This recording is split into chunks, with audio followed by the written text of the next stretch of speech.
కేసీఆర్ హయాంలో జరిగిన గొర్రెల పంపిణీ పథకంలో 1000 కోట్లకు పైగా గోల్మాల్ జరిగినట్లు ఎన్ఫోర్స్మెంట్ డైరెక్టరేట్ ఈడీ ప్రాథమికంగా నిర్ధారణకు వచ్చింది.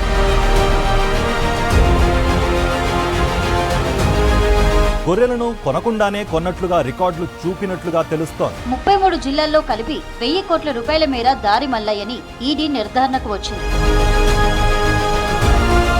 ఇందులో భాగంగానే మాజీ మంత్రి తలసాని, ఓఎస్డీ కళ్యాణ్ ఇంట్లో సోదాలు చేసి నగదు, విలువైన పత్రాలను స్వాధీనం చేసుకుంది ఈడీ.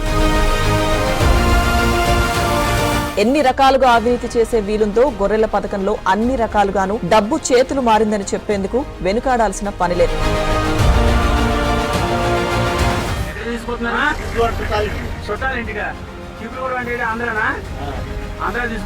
గవర్నమెంట్ ఇచ్చిన 200కు పైగా బ్యాంకు ఖాతాలతో ట్రాన్సాక్షన్స్ జరిగినట్టు గుర్తొచ్చింది. గొర్రెల స్కామ్ కేసు విచారణకు హాజరయ్యేందుకు ఏపీ గొర్రెల కాపరులు హైదరాబాద్ లోని ఈడీ కార్యాలయానికి వచ్చారు. కేసీఆర్ యూనిట్ లేదు, ఇలా అమౌంట్ ఇస్తాం, మీకు 1 or 2 days లో అమౌంట్ అకౌంట్ కొడతాము, గొర్రెలు ఇవ్వమని తిరిగారు. 2,10,00,000 రావాలి. అకౌంట్లు అంటే వాళ్ళ బెనామీల అకౌంట్లో బట్టి ఏం చూస్తున్నారు సార్, ఆ అకౌంట్లు ఎవరు ఇవ్వడం మనకు తెలియదు.